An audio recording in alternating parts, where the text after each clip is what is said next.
I didn't fall in a moment. I fell in a thought. A single thought that I entertained longer than I should have. And by the time I acted on it, it had already taken root. The truth is, no one wakes up one day and decides to destroy their future. It happens slowly, quietly, in the hidden places of the heart.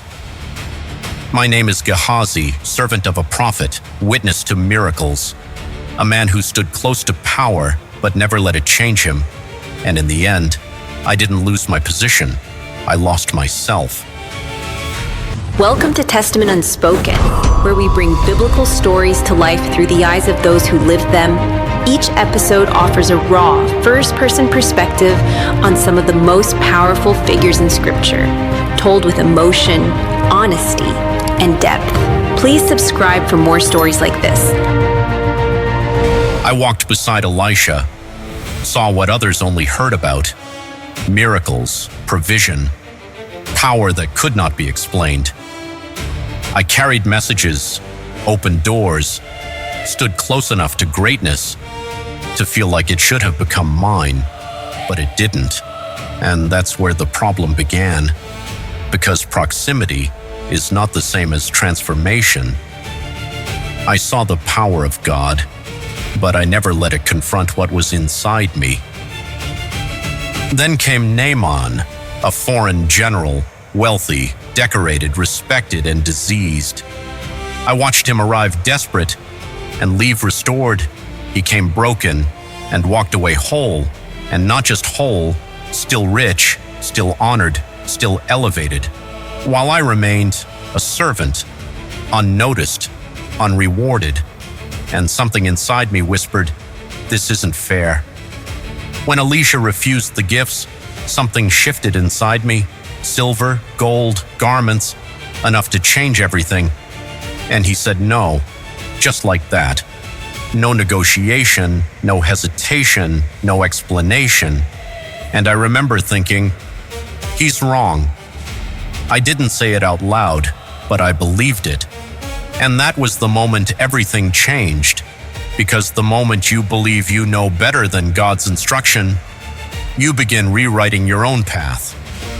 I didn't call it greed, no. I made it sound reasonable.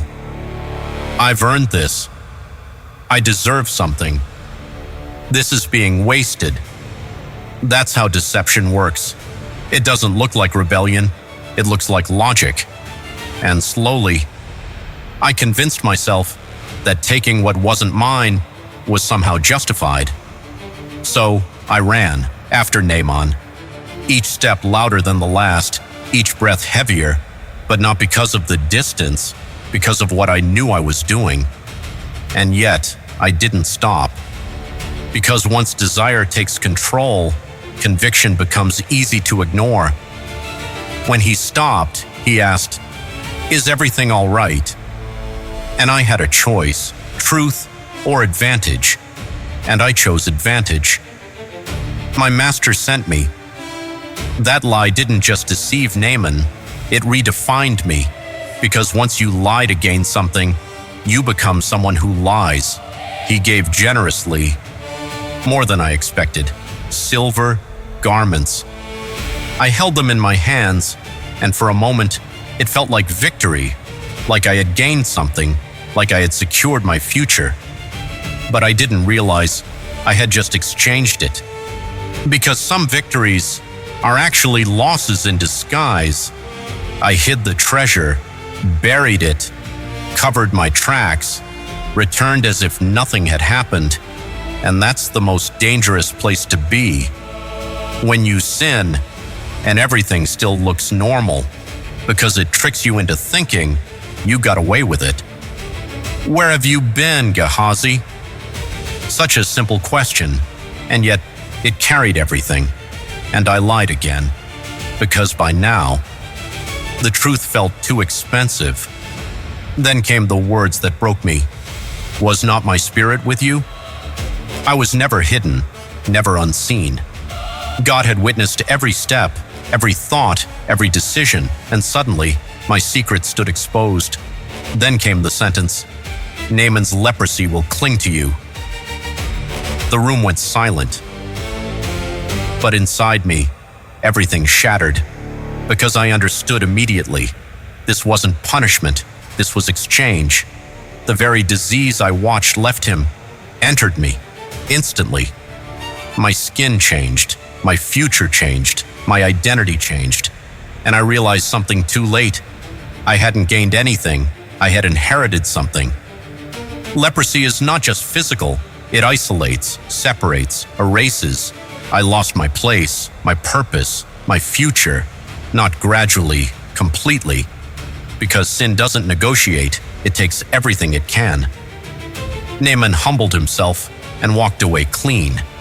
I exalted myself and walked away cursed. He surrendered his pride and received healing. I protected my desire and inherited disease. This is the truth no one wants to hear. Greed doesn't just take from you, it replaces what you have with something far worse. I thought I could control the outcome, control the damage, control the cost. But I was wrong, because the cost of greed is never what you expect. It's always higher, always deeper, always permanent. Now I stand as a warning, not because I was the worst, but because I was close. Close to truth, close to power, close to God's work. And still, I chose differently. So hear me clearly. You can stand near something holy and still be consumed by what is hidden inside you. You can witness miracles and still miss transformation. And you can gain the world and lose everything that matters. I thought I could outsmart a prophet, outrun the truth, outmaneuver the consequences, but there is no strategy that escapes God. The price of greed is never what you expect.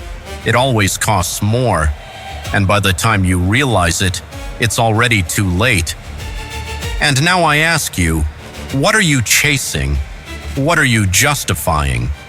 What small compromise feels harmless, but is quietly reshaping your life? Because not every blessing is meant for you, not every opportunity is yours to take, and not every gain is worth the cost.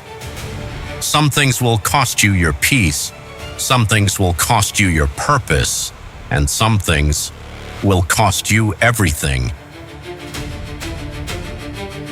Lord, search the hidden places in our hearts. Expose what we have justified for too long. Teach us to walk in truth, even when it costs us.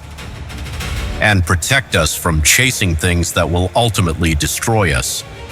Search our hearts and expose every hidden desire that leads us away from you.